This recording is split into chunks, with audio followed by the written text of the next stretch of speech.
హోషేయ గ్రంథము 4వ అధ్యాయము 6వ వచనాన్ని మనం చూస్తే ఇలా ఉంది.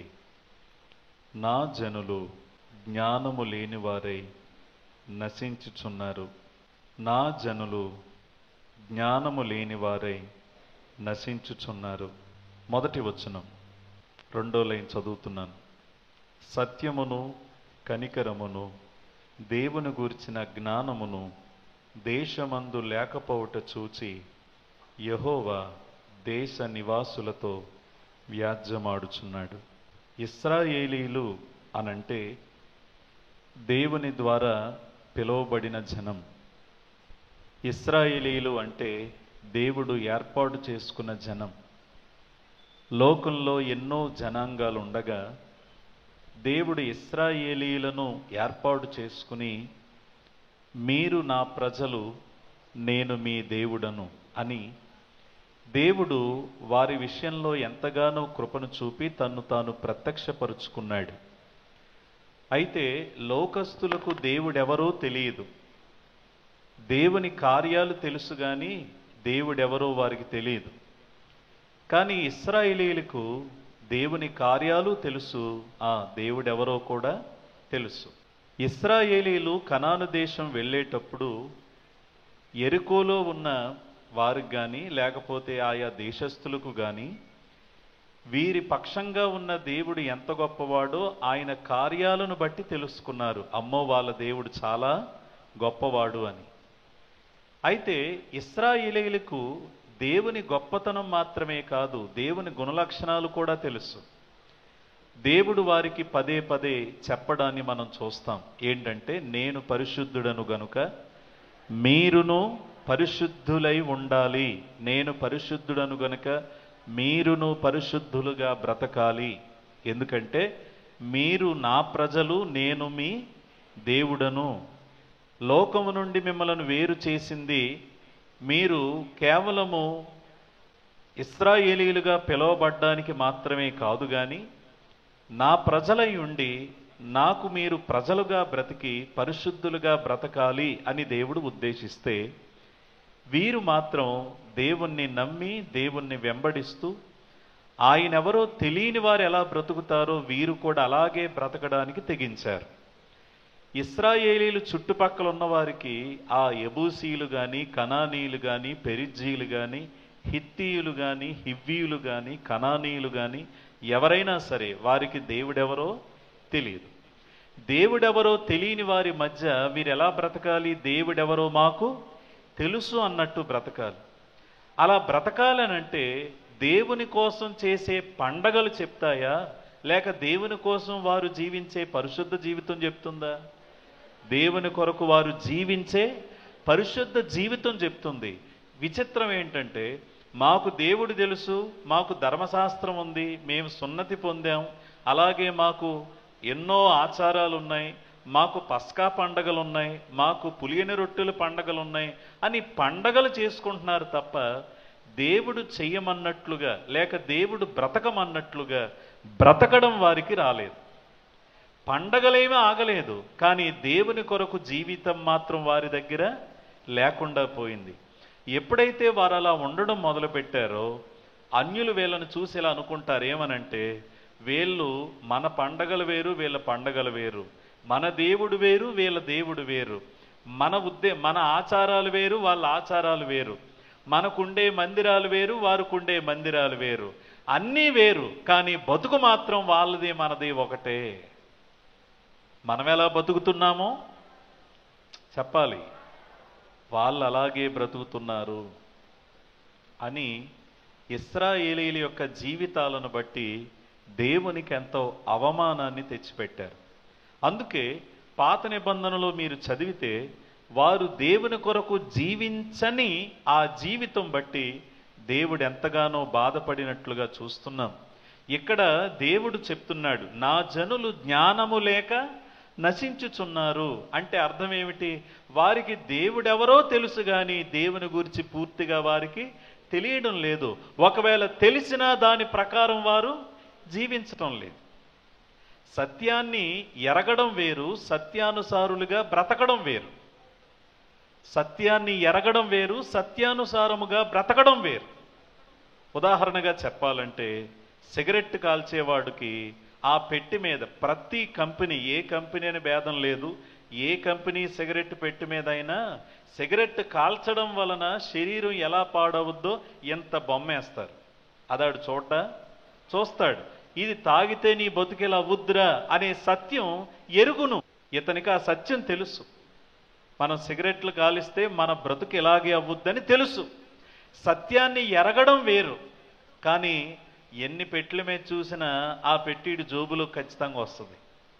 కారణం ఏంటంటే సత్యాన్ని ఎరగడం వేరు, దాని ప్రకారం నడవడం వేరు.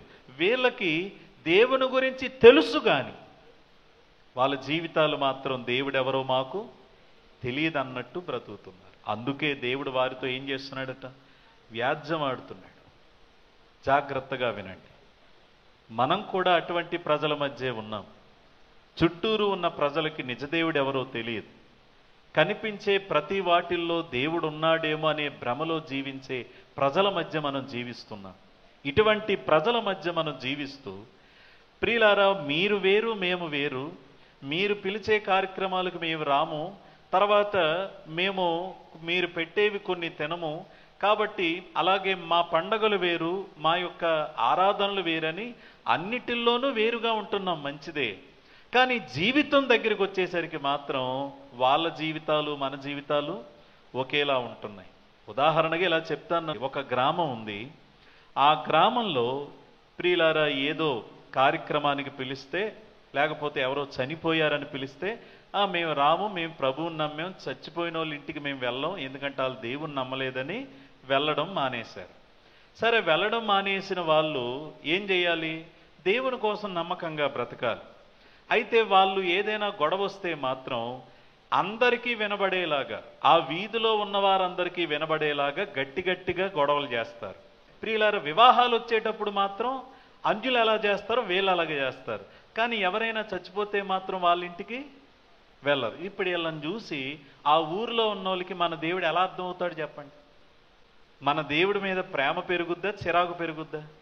అరే ఏంట్రీ వీళ్ళ దేవుడేంటి, వీళ్ళ వాలకమేంటి అసలు? సరే, మన ఆచారాలు పాటించకపోతే మనం అర్థం చేసుకోవచ్చు. వాళ్ళు పాటించేవన్నీ మన ఆచారాలు, వాళ్ళు చేసేవన్నీ మన సంప్రదాయాలు. తర్వాత ఏదన్నా పాపం చేయాలన్నప్పుడు మనలాగే బతుకుతున్నారు. కానీ ఎవరిని చచ్చిపోతే మాత్రం రావంటున్నారు. ఏం బతుకులు వెళ్ళయి, ఏం మనుషులు వెళ్ళని దేవుని మీద, క్రైస్తవుల మీద ఏం వస్తుంది? ఒక రకమైన వైరాగ్యం అనేది వస్తుంది. ప్రపంచానికి క్రైస్తవులు దేవుణ్ణి అలాగే పరిచయం చేస్తున్నాం. వీళ్ళు దేవుణ్ణి నమ్మాం అని చెప్పుకుంటున్నారు, కానీ దేవుడెవరో మాకు తెలియదు అన్నట్టు బ్రతుకుతున్నారు. కాబట్టి దేవుడు అంటున్నాడు, నేను వాళ్ళతో ఏం చేస్తున్నాను? వ్యాజ్యం ఆడుతున్నాను.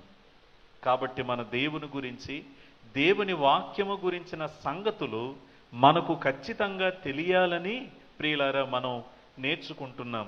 ఎందుకంటే చాలామంది క్రైస్తవుల్ని 2+2 కలిపితే 4 అని కూడా చెప్పలేక 3, 3.5 చెప్తూ అన్యుల మధ్య నవ్వులు పాలవుతున్నారు. అలా మనం బ్రతకూడదంటే దేవుని గురించి, దేవుని వాక్యం గురించి ఎరగవలసిన సంగతులు, తెలుసుకోవలసిన సంగతులు ఖచ్చితముగా మనం తెలుసుకుంటేనే ఆ వాక్యం మనలను బ్రతికిస్తుంది. అందుకే రోమాపత్రిక 10:17 ఉంటుంది, వినుట వలన, చెప్పండి, వినుట వలన విశ్వాసం కలుగుతుంది. దేవుని గురించిన సంగతులు వినడం వలన విశ్వాసం కలుగుతుంది, మన విశ్వాసం పెరుగుతుంది. అంత మాత్రమే కాదండి, మనము దేవుని గురించిన సంగతులు తెలుసుకోవడం వలన ఏది తప్పో ఏది రైటో మనము కూడా గ్రహించే అవకాశం ఉంటుంది. ఏ కారణం ఏమిటనంటే, లోకంలో అనేకులైన అబద్ధ బోధకులు బయలు వెళ్ళారని 1 యోహాను పత్రికలో యోహాను భక్తుడు ఇలా అన్నాడు. 1 యోహాను పత్రిక 4వ అధ్యాయం 1వ వచనం చూడండి. ప్రియులారా, అనేకులైన అబద్ధ ప్రవక్తలు లోకములోనికి బయలు వెళ్ళి ఉన్నారు గనుక ప్రతి ఆత్మను నమ్మక ఆయా ఆత్మలు దేవుని సంబంధమైనవో కావో ఏం చేయండి? లోకంలో ఎంతో మంది అబద్ధాలు చెప్తున్నారు, అది అబద్ధమో కాదో మీరు పరీక్షించండి అని అంటున్నాడు. అంటే ఇలా చెప్పొచ్చు, లోకంలోకి ఎన్నో దొంగ నోట్లు వచ్చాయి, మీ దగ్గర ఉన్న డబ్బు ఒరిజినల్ నోట్ల దొంగ నోట్లో మీరు పరీక్షించుకోండి అని చెప్పారనుకోండి. మనం దొంగ నోట్లు తెలుసుకోవాలంటే ముందు ఏ నోట్లు తెలియాలి? మాట్లాడాలి. ఏ నోట్లు తెలియాలి? అసలు ఒరిజినల్ నోట్ ఎలా ఉంటుందో తెలిస్తేనే కదా. ఇంకో మాట చెప్పనా, ఒరిజినల్ నోట్ ఏంటో తెలిస్తే దొంగ నోట్లు 100 రకాలుగా వచ్చినా మనం పసిగట్టేయగలం. ఇది దొంగ నోటు, ఇది దొంగ నోటు అని దొంగ నోటు కోసం తెలుసుకోవాల్సిన అవసరం లేదు. ఒరిజినల్ నోట్ ఏంటో అర్థమైతే దొంగ నోట్లు తెలిసిపోతాయి.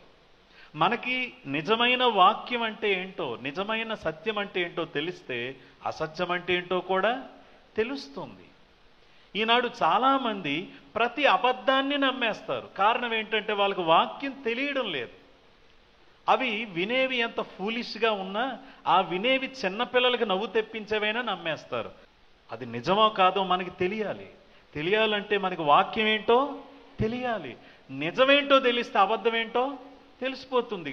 రోజుకో కొత్త పాస్టర్ గారు వస్తారండి, రోజుకో కొత్త బోధండి. ప్రతి సేవకుడు గురించి చెప్పక్కర్లేదు మనం. We have to know what is truth. అందుకే మొదటిగా ఏమి ఎరగాలని మనం విన్నాము అనంటే, ఏమి ఎరగాలని మనం నేర్చుకున్నామంటే పాపమును గురించి మనం ఎరగాలి. పాపము గురించి మనకు తెలియాలి. ఎందుకంటే లోకములో పాపము అనేది చాలా సులువుగాను సులభంగాను చేస్తున్నారు. తర్వాత పాపం చేయడానికి టెక్నాలజీ పెరిగే కొద్దీ పాపం చేసే అవకాశాలు కూడా ఏమవుతున్నాయి, మనకి పెరుగుతున్నాయి.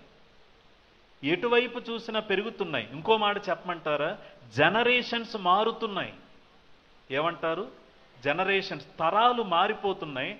తరము మారే కొద్దీ ప్రజల మైండ్ కూడా మారుతుంది.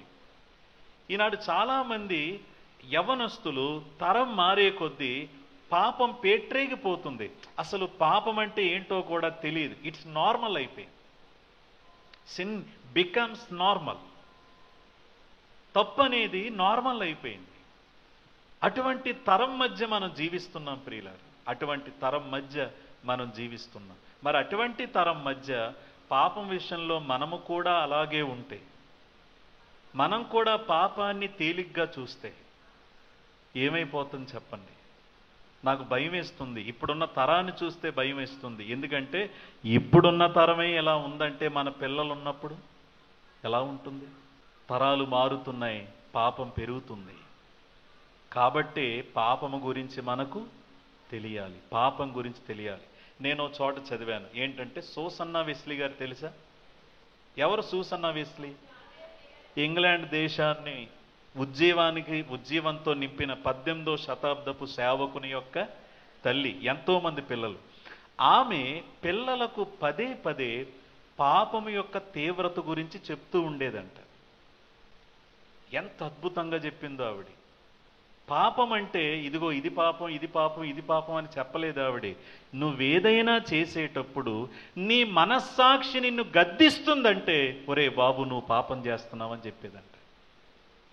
నువ్వేదైనా చేసేటప్పుడు నీ మనస్సాక్షి నిన్ను గద్దిస్తుంటే నువ్వేం చేస్తున్నావు? పాపం చేస్తున్నావు. ఇంకో మాట చెప్పిందట ఆవిడ. ఏమనంటే, నువ్వు ఏదైనా రహస్యంగా చెయ్యాలనుకుంటున్నావంటే అది కూడా పాపమే అని చెప్పిందట. నువ్వు రహస్యంగా ఏది చేసినా, అంటే అప్పటి వరకు అందరితో బాగానే ఉంటావు, ఒకేసారి ఒంటరిగా ఉంటావు, ఎవరు చూడకూడదు అనుకుంటావు, ఎవరు చూసినా ఇబ్బంది పడతావు, దాన్నే రహస్య జీవితం అంటారు. రహస్యంగా నువ్వు ఏది చేస్తున్నా ఏంటి బాబు నువ్వు పాపం చేస్తున్నావని చెప్పిందట.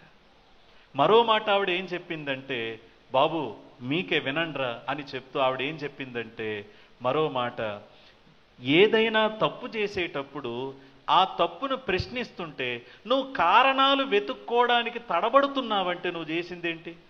పాపము అని చెప్పిందంట. ఎందుకంటే నిజం చేసినోడు కారణం చెప్పడానికి తడబడ్డు. అవునా? తడబడతాడా? తడబడ్డు. కానీ కరెక్ట్గా బ్రతికేవాడు ఏంటి మనం చేసేదాన్ని అడిగితే తడబడ్డు. కానీ తప్పు చేసేవాడు ఏమవుతాడు? తడబడతాడు. నువ్వు తడబడుతున్నావంటే పాపం చేస్తున్నావు అని చెప్పేదంటండి ఆ మహా గొప్ప తల్లి. పిల్లల్ని ఎంత బాగా పెంచింది, పిల్లల్ని ఎంత బాగా పెంచింది.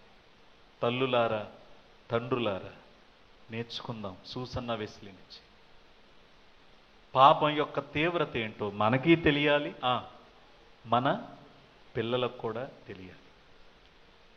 పాపం చిన్నది కాదు. పాపం ఎంత భయంకరమైందో గత వారం చెప్పాను. పాపం అంటే ఏంటో చెప్పాను, 4 మాటలు చెప్పాను. పాపం అంటే ఏంటి చెప్పండి త్వరగా. పాపం అంటే ఏంటి? మొదటిది, దేవుడు వద్దన్నది చేస్తే పాపం మొదటిది. రెండోది ఏంటి? దేవుడు చేయమన్నది చేయకపోతే పాపం. మూడోది, నీవు నమ్మిన విశ్వాసమునకు వ్యతిరేకంగా ఏది చేసినా అది పాపం. నాలుగోది ఏంటి? దేవునికి మహిమ తీసుకురానిది ఏది చేసినా అది పాపం. దేవుని గుణలక్షణాలకు వ్యతిరేకంగా ఏది చేసినా అది పాపం అని చెప్పుకున్నాం. కాబట్టి పాపం విషయంలో ఆ తీవ్రత మనకి తెలిస్తే మనము మన పిల్లలకు కూడా చెప్తాం. బైబిల్లో పాపం యొక్క తీవ్రత అంటే ఏంటో ఆదిలోనే ఎరిగిన ఒక ఆయన్ని మనం ఎరుగుదాం కదా. ఆ మాట చదువుదాం రండి. యోబు గ్రంథం 1వ అధ్యాయం. యోబు గ్రంథం 1వ అధ్యాయం. పాపం యొక్క తీవ్రత ఏంటో ఆయనకి బాగా అర్థమైంది. యోబు గ్రంథం 1వ అధ్యాయం చూడండి ప్రియులారా, 5వ వచనం చూడండి. వారి వారి విందు దినములు పూర్తి కాగా యోబు తన కుమారులు పాపము చేసి తమ హృదయములలో దేవుని దూషించిరేమో అని వారిని పిలువనంపించి వారిని పవిత్రపరిచి అరుణోదయమున లేచి వారిలో ఒక్కొక్కని నిమిత్తమై దహన బలి నర్పించుచూ వచ్చెను.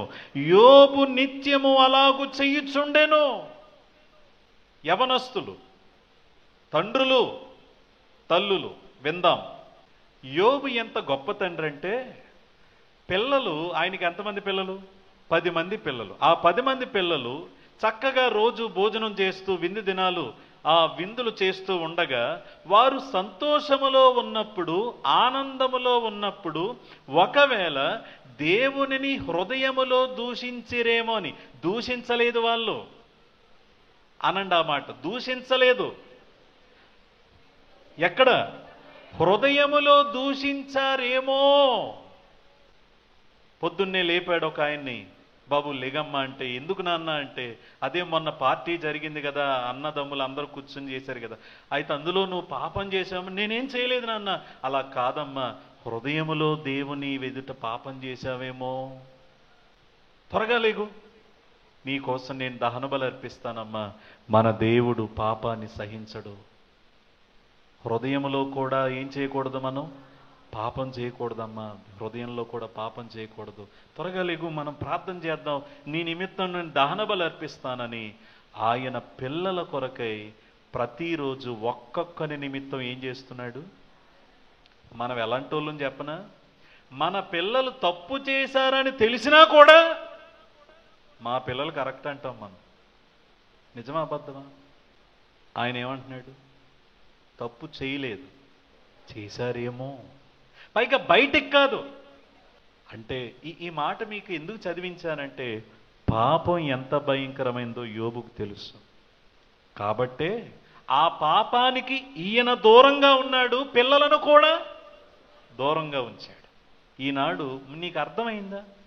పాపం చేయలేదండి, హృదయములో పాపం చేశారేమో. పాపం ఎంత భయంకరమైందో అర్థమైంది యోబుకి. ఈనాడు మనకే అర్థం కాకపోతే పిల్లలకి ఏమర్థం అవుతుందండి? పిల్లలకి ఏమర్థం అవుతుంది?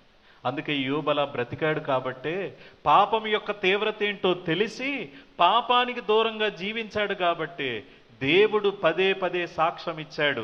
ఏమని సాక్ష్యం ఇచ్చాడంటే, యోబు అనే మనుషుడున్నాడు, అతడు యథార్థవంతుడు, న్యాయవంతుడు, దేవుని యందు భయభక్తులు కలిగి చెడుతనమును విసర్జించిన వాడు, భూమి మీద ఉన్నవారందరిలో యోబు వంటి వాడు ఎవరూ లేరని సాక్షాత్తు దేవుని నోట సాక్ష్యం పలికించుకున్న గొప్ప మహానుభావుల్లా బతికినోడు యోబు అంటే. అంత సాక్ష్యం ఎందుకు వచ్చిందో తెలుసా? పాపం ఎంత భయంకరమైందో ఎవరికి తెలుసు? తెలుసు కాబట్టే జాగ్రత్తగా బతికాడు. నీకు తెలుస్తుందా? ఇంతకీ పాపం అంటే ఏంటో నీకు తెలిసిందా? తమ్ముళ్ళు తెలిసిందా పాపం అంటే ఏంటో? పెద్దవారు తెలుస్తుందా పాపం ఎంత భయంకరమైందో? తెలియదు. చాలామంది పాపం పెద్ద ఏం కాదులేండి, చిన్న చిన్న లోపాలండి అని మాట్లాడతాం. అయితే ప్యూరిటన్ భక్తుడు ఒక ఆయన ఉన్నాడు, ఆయన పేరు జేమ్స్ స్మిత్. ఆయన ఇప్పుడు లేడు, చనిపోయారు ఆయన. ఆయన ఇలా అన్నాడు, పాపం ఎంత భయంకరమైందో చెప్పాడు.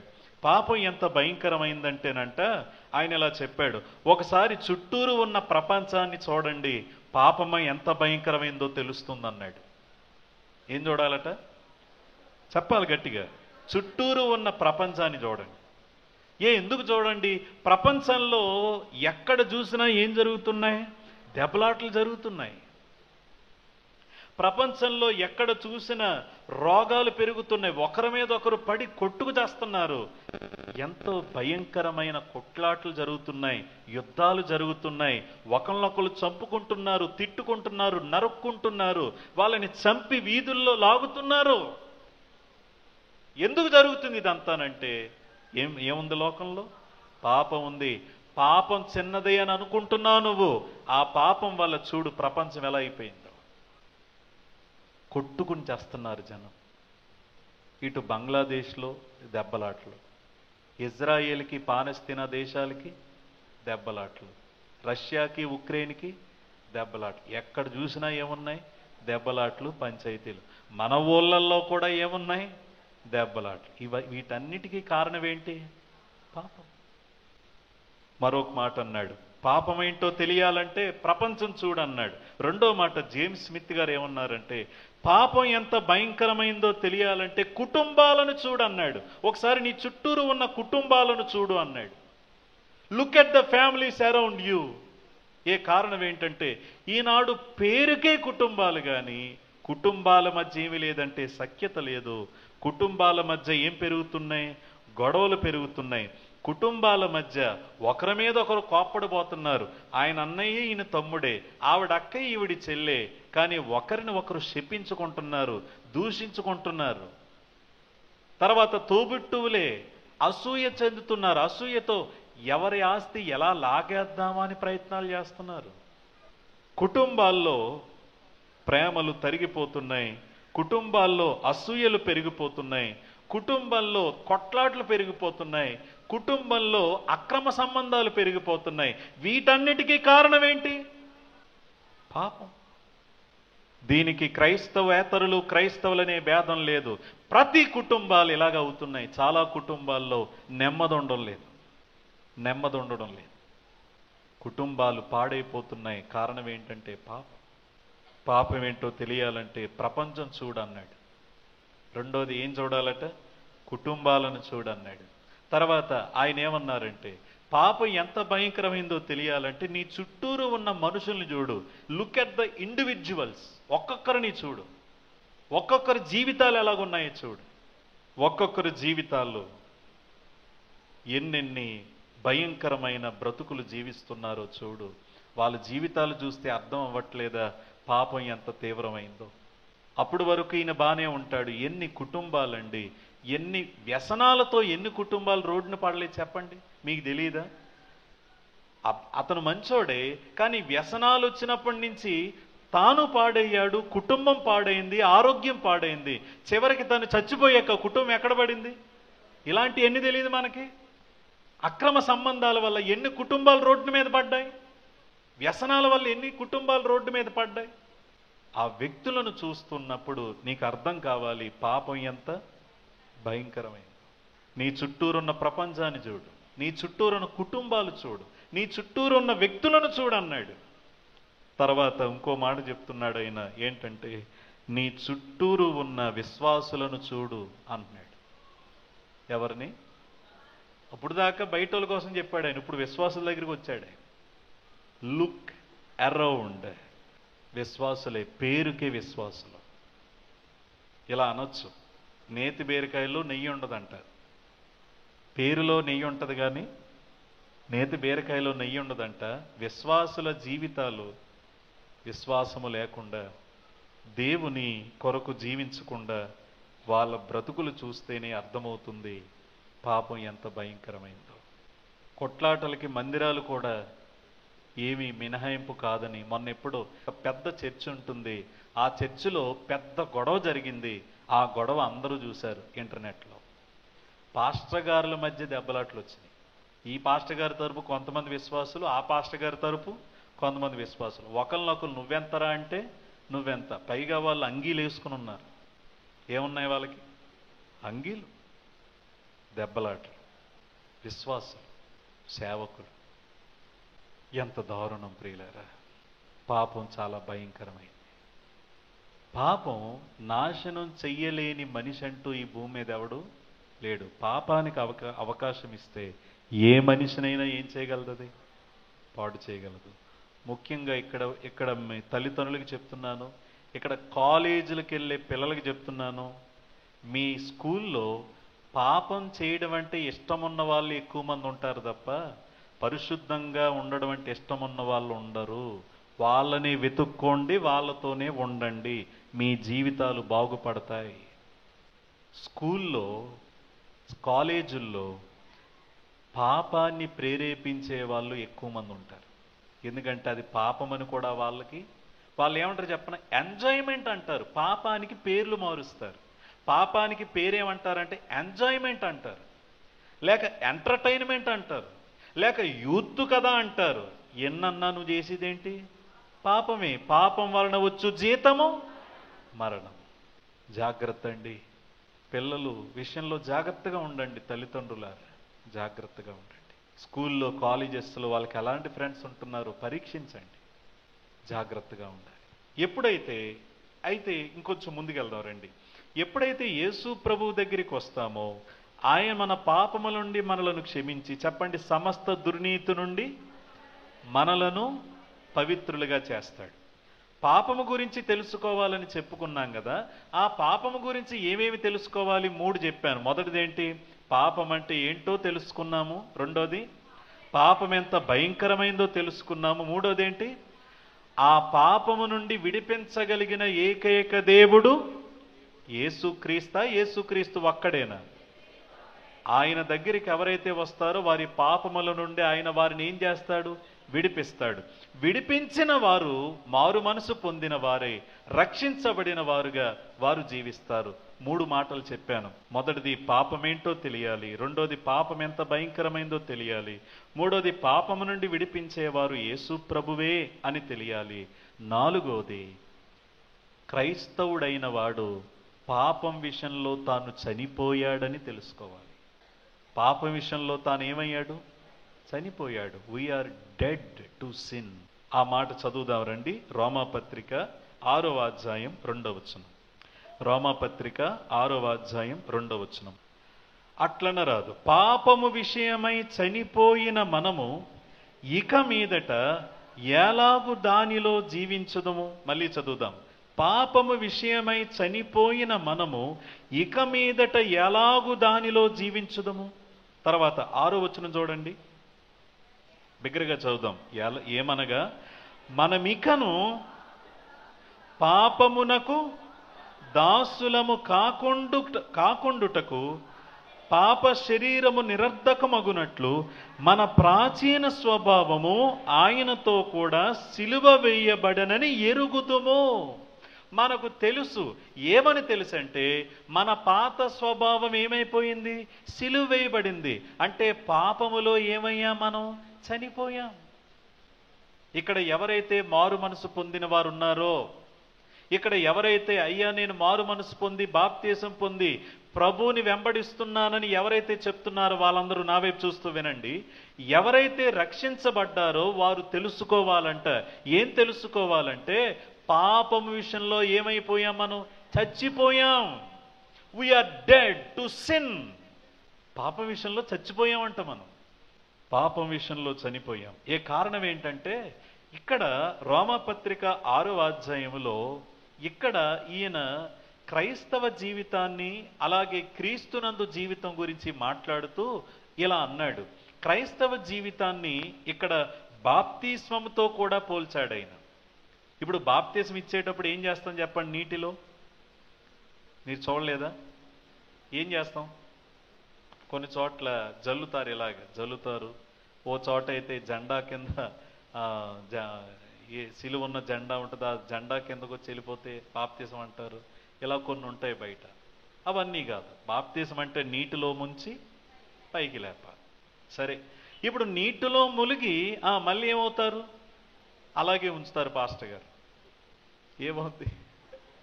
అక్కడి నుంచి డైరెక్ట్ సమాధికి.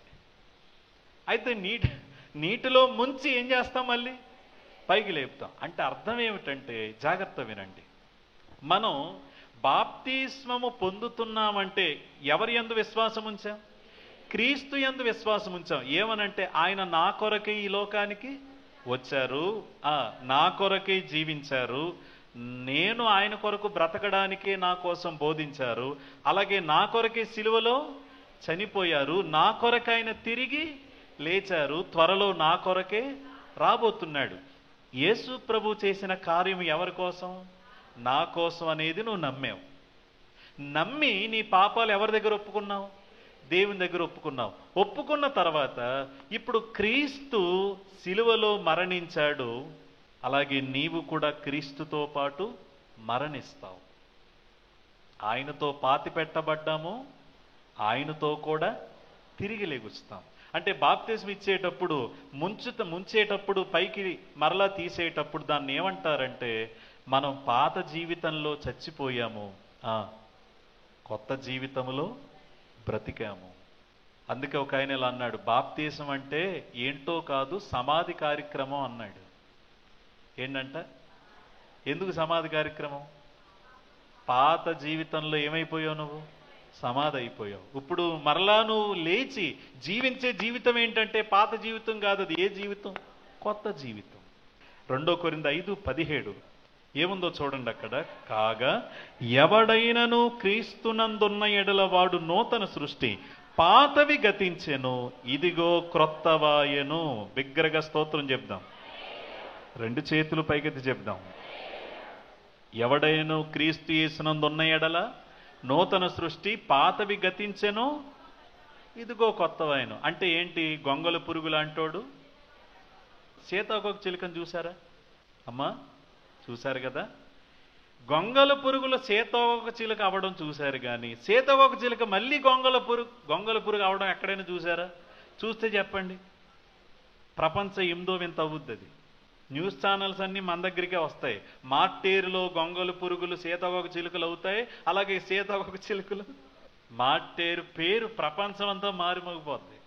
ఎందుకు అంటున్నానంటే అది ఎక్కడా జరదు. గొంగళ పురుగు సీతాకోక చిలుక అవ్వుద్ది తప్ప సీతాకోక చిలుక గొంగళ పురుగు అవ్వదు. దేవుణ్ణి నమ్మక ముందు ఎలాంటి వాళ్ళు మనం? గొంగళ పురుగు. దేవుణ్ణి నమ్మేకి ఎలా మారాం? సీతాకోక చిలుక. మళ్ళీ దేవుణ్ణి నమ్మిన తర్వాత దేవుణ్ణి నమ్మక ముందు ఎలా బతికామో అలా బతికితే సీతాకోక చిలుకలు ఎలా మారుతున్నట్టు? ఇది ఎక్కడ విచిత్రం? తప్పు కదా. అర్థమవుతుందా నా మాట? దేవుడు లేనప్పుడు ఎలా ఉన్నామో దేవుడు లేనప్పుడు మనకు జీవితం ఉంది. దేవుణ్ణి నమ్మాక ఆ జీవితం ఏమైంది? మారింది. మారి ఏమన్నాడని? పాతవి ఏమైపోయినాయి? గతించిపోయి, ఇవిగో ఏమయ్యాయి? కొత్తవై. మళ్ళీ కొత్త జీవితంలో పాత పనులు చేయకూడదుగా. అదే కదా ఆయన అంటుంది, పాపం విషయంలో మనం చనిపోయాము, మరలా వాటిలో ఎలా కొనసాగుతాము? We are dead to sin. అందుకే మరో మాట కూడా మీకు చెప్తాను. క్రైస్తవునిగా మారిన తర్వాత అన్నీ కొత్తగా మారిపోతాయి. ఇంతకు ముందు మన తండ్రి వేరు. రక్షించబడిన తర్వాత మన తండ్రి ఎవరు? దేవుడు. రక్షించబడక ముందు మన తండ్రి ఎవరు? చెప్పండి. మనందరి తండ్రి సాతాను. అబద్ధమునకు జనకుడు కదా. అసత్యాన్ని నమ్మాం కాబట్టి మన నాన్న ఎవరు? సాతాను. ప్రభువు దగ్గరికి వచ్చి మారు మనసు పొందాక తండ్రి ఎవరయ్యారు? ఇప్పుడు దేవుడు. మన తండ్రి మారారు. రెండోది, ఆ సాతాను చెప్పు చేతుల్లో విన్నప్పుడు ఆ సాతానుకు యజమానిగా ఉండేవాళ్ళం. రక్షించబడ్డాక మన యజమాని ఎవరు? దేవుడయ్యాడు. దేవుడయ్యాడు. పాత యజమాని వేరు, కొత్త యజమాని వేరు. పాత తండ్రి వేరు, కొత్త తండ్రి వేరు. తర్వాత పాత స్వభావం వేరు, కొత్త స్వభావం. ఎందుకంటే పాత తండ్రి ఉన్నాడే, పాత యజమానుడు ఉన్నాడే, వాడికి అసలు మంచి అంటే ఏంటో కూడా తెలియదు. వాని యందు సత్యమే లేదు. అన్నీ చెడ్డే, అన్నీ చెడ్డే. కానీ కొత్త స్వభావం ఉంది. అది ఎవరి స్వభావం? దేవుని స్వభావం. పాత తండ్రి వేరు, కొత్త తండ్రి వేరు. పాత యజమానుడు వేరు, కొత్త యజమానుడు వేరు. పాత స్వభావం వేరు, కొత్త స్వభావం వేరు. నాలుగవది పాత సహవాసం వేరు, కొత్త సహవాసం. పాత సహవాసం అయితే లోకముతోనూ లోకస్తులతోనూ. ఇప్పుడు సహవాసం అయితే సంఘముతో. కాబట్టి ఆదివారం వచ్చిందంటే నామకార్థులకైనా గుర్తొచ్చేది ఏంటి? మందిరమే. మందిరాన్ని విడిచి ఉండలేమండి. మనల్ని మందిరాన్ని ఎవరు ఏం వేరు చేయలేరు. ఎందుకంటే పాత సహవాసం లోకంతో. ఆదివారం వచ్చిందంటే అన్యులకి స్పెషల్. ఆ రోజే చికెన్ బిర్యానీలు, మటన్ బిర్యానీలే కాదు, ఆ రోజు ఎక్కడికైనా వెళ్ళాలన్నా, ఏ సినిమాకి వెళ్ళాలన్నా చక్కగా ఆ రోజు ఆనందిస్తారు దేవుణ్ణి ఎరగని వారిలో కొంతమంది. కానీ మనకి ఆదివారం వచ్చిందంటే మన ఇష్టాలు పక్కన పెట్టేసి ఎక్కడికి వచ్చేస్తాం? మందిరానికి. సహవాసం మారింది. ఐదో మాట, పాత బంధుత్వాలు వేరు, కొత్త బంధుత్వం వేరు. పాత బంధుత్వాలైతే మన రక్త సంబంధికులతో బంధుత్వం ఏర్పడింది. రక్షించబడాక మన బంధుత్వం ఎవరితో? సంఘ బిడ్డలతో. నాకెంతో మంది బంధువులు ఉన్నారు, నాకెంతో మంది రక్త సంబంధికులు ఉన్నారు, కానీ నేను నిజముగా ప్రేమించేది, నిజమైన ప్రేమను పొందుకునేది నా బంధువుల మధ్య కాదు. ఎక్కడ? దేవుని మందిరంలోనే. ఇదే నా రక్త సంబంధికులతో సమానం అని చెప్పాడు తమ్ముడు. ప్రభువు నమ్మకం ముందైతే బంధువులకు నచ్చేది చేసేవాళ్ళం. కానీ ఇప్పుడైతే ఈ బంధువులకు ప్రియులార అభ్యంతరం లేకుండా బ్రతకాలనుకుంటాం. కారణం ఏంటంటే ఒకప్పుడు వాళ్ళతో ఉండేవాళ్ళం, ఇప్పుడు సంఘ బిడ్డలతో ఉంటున్నాం. ఏం మారిందంటే మన బంధుత్వం కూడా మారిపోయింది. అర్థమవుతుందనా మాట? ఇవన్నీ ఎవరికి జరుగుతాయంటే కేవలం ఏమండి పాస్టర్ గారు నేను అనుకున్న దేవుడు చేసేసాడండి, ముంచేయండి ఇంకా బాప్తిజం పొందేస్తానంటారే, వాళ్ళకి ఇవేమీ తెలియవు. కానీ ఎవరైతే హృదయం మార్చుకున్నారో వాళ్ళ జీవితంలో ఇవన్నీ జరుగుతాయి. ఏం జరుగుతాయంటే మొదటిగా పాత తండ్రి వేరు, కొత్త తండ్రి వేరు. పాత యజమానుడు వేరు, పాత స్వభావం వేరు, కొత్త స్వభావం వేరు. పాత సహవాసం వేరు, కొత్త సహవాసం వేరు. పాత బంధుత్వం వేరు, కొత్త అన్నీ మారాయా లేదా? అన్నీ మారాయి. మరి అన్నీ మారిన తర్వాత మళ్ళీ వెనక్కి తిరుగుతావే. ఇంకా చెప్పాలంటే పాత ఆచారాలు వేరు, గట్టిగా చెప్పాలి, కొత్త ఆచారాలు వేరు. మనకు కూడా ఆచారం ఉంది. ఏంటి చెప్పిన ఆచారం? ఏం చేయాలన్నా ప్రార్థన చేయటం, అంతే. అన్యులు అనుకోండి ఎన్ని ఉన్నాయో వాళ్ళకి. పాపం సూర్యుని చూడాలి, గ్రహాలను చూడాలి, నక్షత్రాలను చూడాలి, టైం చూడాలి, మంచి ఋతు కాదు చూడాలి. పైగా వాళ్ళకు కూడా తెలియదు, ఎవరినో అడగాలి, ఆయన చెప్తేనే చెయ్యాలి. ఎన్నో ఉంటాయి. ఒకవేళ ఎక్కడికైనా వెళ్తే ఎవడైనా రొప్పొచ్చినోడు ఉన్నాడనా పక్కన? ఒకవేళ ఉంటే ఏమవుతాడు? తుమ్మేడంటే నా ప్రయాణం ఆగిపోయింది. అమ్మబ్బా, అసలు చెప్పాలంటే ఎన్ని ఆచారాలండి. మనకదేం లేదు, మనకదేమీ లేదు. మనకొక్కటే. ఏంటది? ప్రార్థన. అంతే. ప్రార్థన అంతే, ఫుల్ స్టాప్.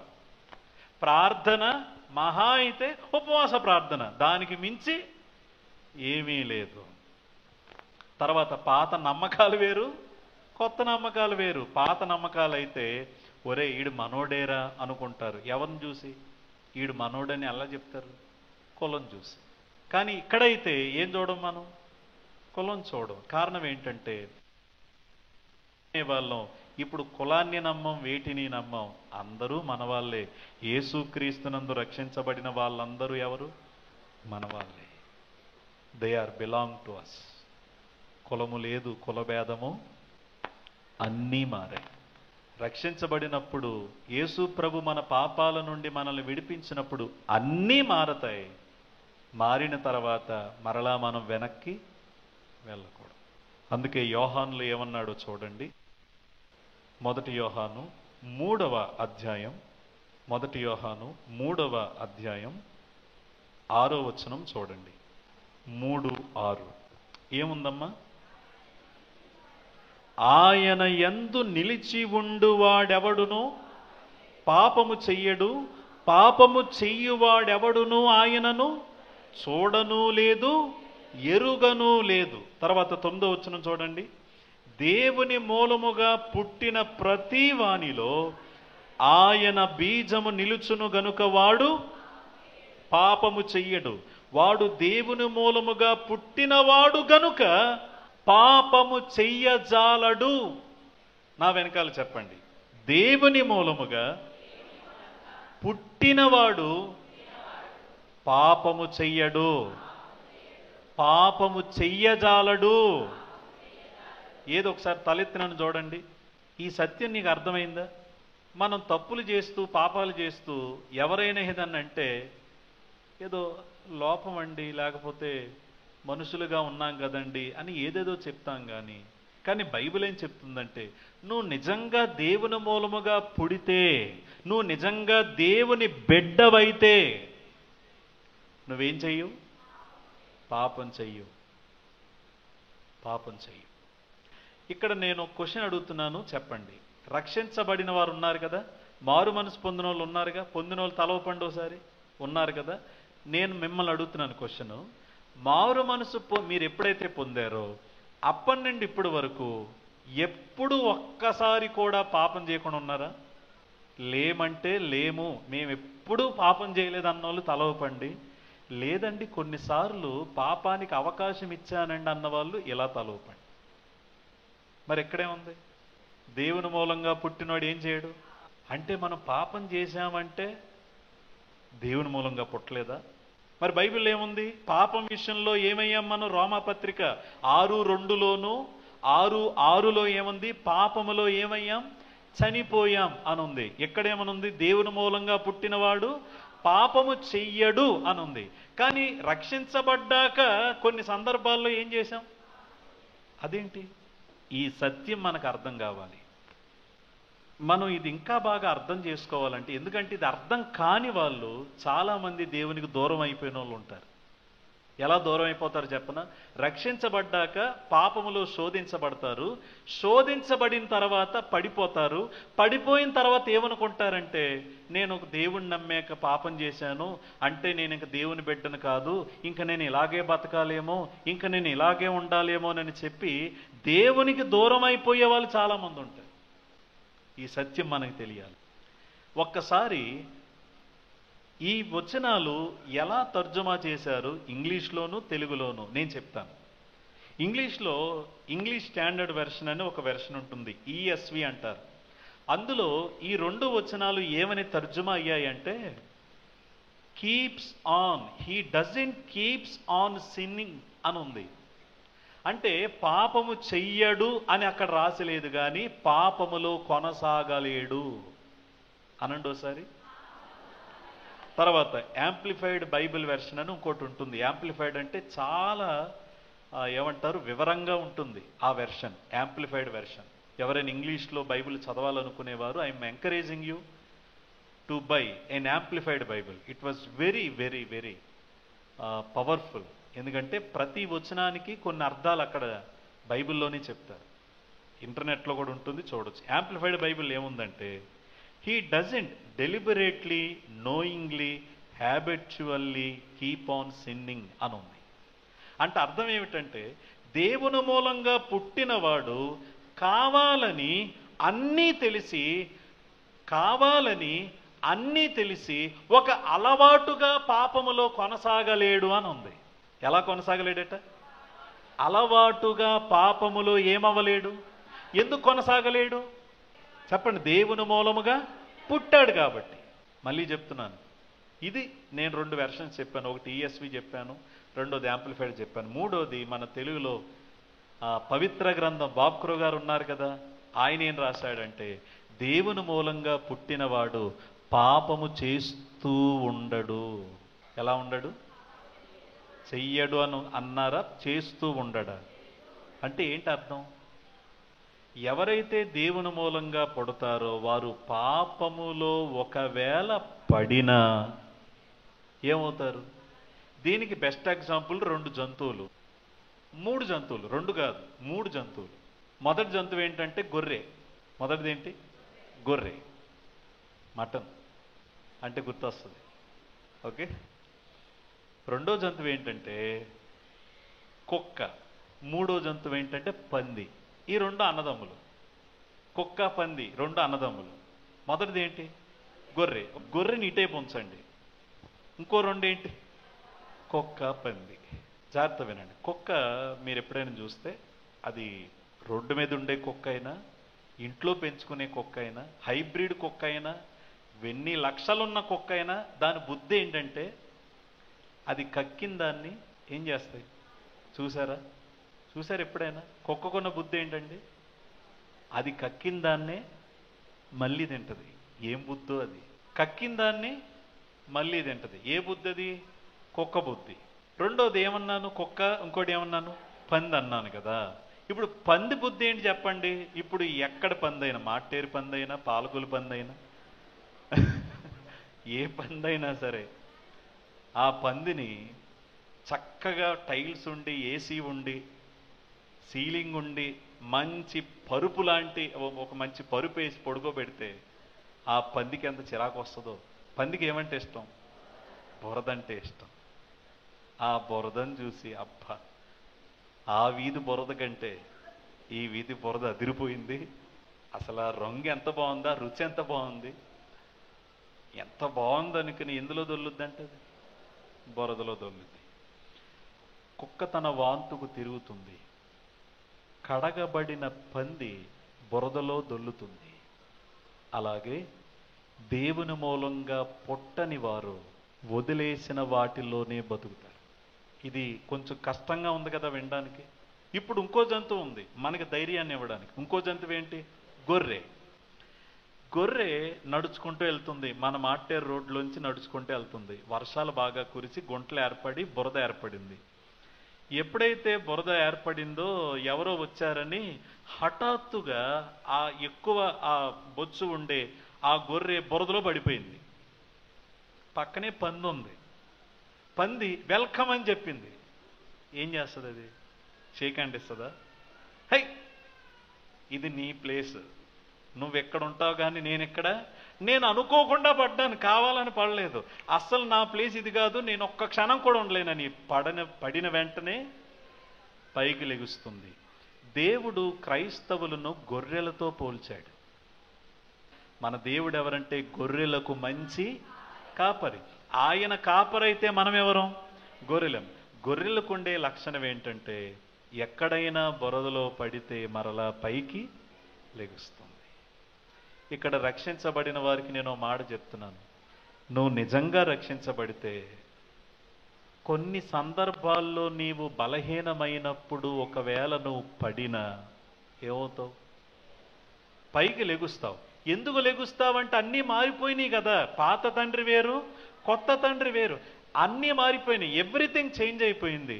చేంజ్ అయిపోయిన తర్వాత ఏదైనా ఒకటి నువ్వు అవకాశం ఇస్తే మరలా అందులోంచి లేచే వరకు నువ్వు నిద్రపోలేవు.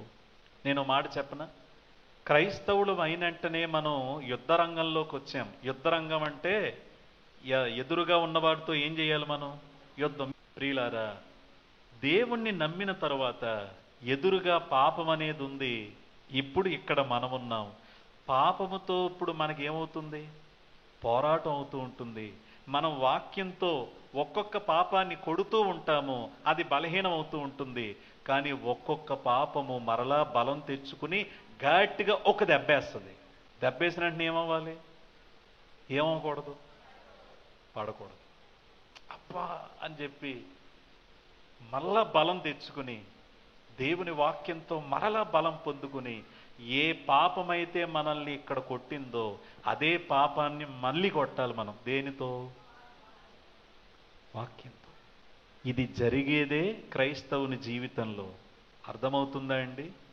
క్రిస్టియానిటీ అంటే చాలా గొప్పది, చాలా అద్భుతమైంది. ఎందుకంటే క్రైస్తవుడు ఒకవేళ పాపానికి అవకాశం ఇచ్చినా అందులో ఎక్కువ కాలం ఉండలేడు, ఉండడు అంతే. ఎందుకంటే వీఆర్ డెడ్ టు సిన్. పాప విషయంలో బలహీనమయ్యాం. పాప బలము నుండి దేవుడు మనల్ని విడిపించాడు. అయితే పాపం అనేది ఇంకా మనలోనే ఉంది. ఈ పాపానికి విడుదల ఎప్పుడు వస్తుంది? ఎప్పుడు? మన ప్రాణం పోయిన తర్వాత. అప్పటి వరకు పాప నైజం అనేది మనలోనే ఉంటుంది. కానీ రక్షించబడిన తర్వాత పాప బలం ఉందే, ఆ బలము నుంచి దేవుడు మనల్ని విడిపిస్తాడు. కానీ నువ్వు దేవునిలో బలంగా లేకపోతే, బలహీనపడ్డ పాపానికి మళ్ళీ నువ్వేమిచ్చినోడు అవుతావు? బలం ఇచ్చినవాడు అవుతావు. అందుకే ఎవరైతే ప్రార్థనలు ఎక్కువ చేయలేరో, బైబిల్ ఎక్కువ చదవలేరో, ఎవరైతే దేవుని వాక్యాన్ని సరిగా నేర్చుకోలేరో, వారు త్వరగా పాపంలో పడిపోతారు. ఇక్కడున్న మనం ఆలోచన చేద్దాం. దేవుని మూలంగా పుట్టినవాడు పాపము చెయ్యడు, చెయ్యజాలడు. మరో మాట చెప్పుకున్నాం, పాపములో ఏమవ్వలేడు, కొనసాగలేడు. ఎందుకే నువ్వెవరివి? Who are you? ఇంకా పాపాలకి అవకాశం ఇస్తూ ఉంటే దేవుడు ఎంత దుఃఖిస్తున్నాడు. చార్లెస్ స్పర్జన్ అనే దైవజనుడు ఇలా అన్నాడు, పాపం అనేది నువ్వు చిన్నదే అని అంటున్నావు, కానీ ఆ పాపం వల్లే కదా యేసు ప్రభు పరలోకాన్ని వదిలి భూలోకానికి వచ్చారు. ఆ పాపము వల్లే కదా ఆయన కలవరి శిలువలో దెబ్బలు తిన్నారు. ఆ పాపం వల్లే కదా ఆయన నిలువున నలిగిపోయారు. ఆ పాపం వల్లనే కదా ఎన్ని అవమానాలైనా భరించారు. పాపమే చిన్నదైతే ఆయనకు ఆ గతి ఎందుకు రావాలి?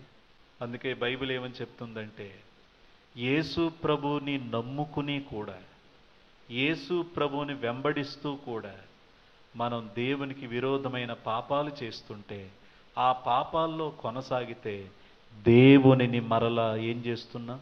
సిలువేస్తున్నాం. వాళ్ళు తెలియక చేశారు, మనము తెలిసి చేస్తాం. వాళ్ళకి కాదు శిక్ష ఎక్కువ వచ్చేది ఎవరికి? మనకి. ఈనాడు హైపర్ గ్రేస్ అనే ఒక కొత్త బోధ వచ్చింది. హైపర్ గ్రేస్ ఏమంటారు దాన్ని? హైపర్ గ్రేస్ అంటే ఏంటి చెప్పనా? నువ్వు ఎలాగైనా బతుకు, నువ్వు ఎలాగైనా జీవించు, నువ్వు ఎన్ని తప్పులైనా చేయి, దేవుడు కృపామయుడు కదా, నిన్నేం చెయ్యలే. ఏంటి ఆ బోధ? ఏంటి? ఎలా అయినా బతికేయాలంట, ఏదైనా చేసేయాలంట, దేవుడు క్షమించేస్తాడు. నిజమే, దేవుడు క్షమిస్తాడు. కానీ చేసిన తప్పుకు పర్యావసానాలు భరిస్తామా లేదా? భరిస్తాం. మర్చిపోకండి, మోసపోకండి. దేవుడు వెక్కిరింపబడడు. మనుషుడు ఏ పంట విత్తునో ఆ పంట కోస్తాడు. నువ్వు పాపములు చేసి ఒప్పుకుంటే దేవుడు క్షమిస్తాడు. కానీ ఆ పాపం వలన వచ్చే జీతం నువ్వు ఇక్కడ భరించాలి. You have to pay the price. భరించాలి నువ్వు, తప్పదు. దేవుడు క్షమిస్తాడు. ఎస్, దేవుడు క్షమిస్తాడు. యథార్థంగా ఒప్పుకుని, ప్రభువా నేను పాపం చేశానని ఒప్పుకుంటే, ఆ పాపాన్ని విడిచిపెడితే, అతిక్రమములు దాచిపెట్టుకున్నవాడు వర్ధిల్లడు, వాటిని ఒప్పుకొని విడిచిపెట్టువాడు కనికరం పొందుతాడని బైబిల్లో ఉంది. కానీ ఆ పాపం వలన వచ్చే ఆ పర్యావసానాలు ఏమైతే ఉన్నాయో అవి నువ్వు భరిస్తావు. ఖచ్చితంగా ఇక్కడే భరిస్తావు. పరలోకం వెళ్తావు, కానీ ఇక్కడ భరించి వెళతావు. ఎందుకంటే పాపాన్ని దేవుడు క్షమిస్తాడేమో కానీ లోకం క్షమించదు. నేను మిమ్మల్ని విషయం అడుగుతాను, దావీదును దేవుడు క్షమించాడా లేదా? చెప్పాలి. దేవుడు క్షమించాడు, కానీ దావీదు పర్యావసానాలు చూడకుండానే చనిపోయాడా? జీవితాంతం అనుభవించాడా లేదా? He faced that suffering. తప్పుకు శిక్ష భరించాడు. ఆ మచ్చ దేవుడైతే దావీదు పాపాలను చెరిపేశాడు, కానీ దావీదు పాపాలు మానవుల దృష్టిలో నుండి చెరపగలిగాడా? దేవుడు క్షమించేస్తాడులే అని పాపం చేసేవారికి చెప్తున్నాను. అవును, దేవుడు క్షమిస్తాడు. ఎందుకంటే ఆయన కనికర సంపన్నుడు, కృపచూపడంలో ఐశ్వర్యవంతుడు. పిల్లలు తప్పు చేస్తే దేవుడు క్షమిస్తాడు, కానీ 2 దెబ్బలు కూడా వేస్తాడు. Are you ready? ఉదాహరణగా చెప్తాను. పిల్లలు తప్పు చేస్తే ఫస్ట్ టైము చేసి తలంతా దుమ్ము వేసుకుని బట్టలు చింపి, 3వ రోజు కూడా అలా చేస్తే ఏం చేస్తారు? మీరు శుభ్రం చేయటం మానరు, మీరు స్నానం చేయించడం మానరు. ఆ తల మీద ఉన్న దుమ్ము, ముఖం మీద ఉన్న దుమ్ము అన్నీ క్లీన్ చేస్తారు. కానీ ఏం పడతాయి వాడికి? దేవుడు క్షమిస్తాడు, కానీ దెబ్బలేయడం వదిలిపెట్టడు. మర్చిపోకండి, దేవుడు దెబ్బలేస్తే మామూలుగా ఉండవు. నీకు నెమ్మది ఉండదు, మనశ్శాంతి ఉండదు. దేవుడు క్షమించాడు, కానీ నువ్వు కొయ్యాలంతే, తప్పదు. యవనస్తులు, చెల్లెళ్ళు, తమ్ముళ్ళు, వివాహమైన వారు, పెద్దవాళ్ళు, పాపం యొక్క భయంకరత్వం మనం అర్థం చేసుకుని యేసుక్రీస్తుని నమ్మిన మనం ఇలా అనుకోవాలట. ఏమనంటే, నేను పాపం విషయంలో ఏమయ్యాను? చనిపోయాను. ఎందుకంటే నేను ఎవరి మూలంగా పుట్టాను? దేవుని మూలంగా పుట్టాను. దేవుని మూలంగా పుట్టిన నేను పాపం ఎలా చేస్తాను? నేను పాపము చేయకూడదు. పాపములో ఏమవకూడదు, నేను కొనసాగ. ఒకవేళ నేను పడినా నా దేవుడు నన్ను పైకి లేవనెత్తుతాడు అని మనం దేవుని ముందు యథార్థంగా మనం ఒప్పుకుంటే ఆయన నమ్మదగినవాడు, నీతిమంతుడు గనుక మన పాపములను క్షమించి సమస్త దుర్నీతి నుండి చెప్పాలి పవిత్రులుగా చేస్తాం. ఆ విధంగా దేవునికి మనల్ని మనం అప్పగించుకుందాం. దేవునికి మనల్ని మనం అప్పగించుకుని మనలను మనం ఎంచుకుందాం. నేను దేవుని మూలంగా పుట్టాను, నేను పాపము చెయ్యను, పాపములో కొనసాగను. ఒకవేళ నేను పడినా నన్ను లేపే దేవుడు ఉన్నాడు అని ఎరిగిన వారమై మనం జీవించడానికి ప్రయత్నం చేద్దాం. అలాంటి కృప దేవుడు మనకు దయచేయునుగాక.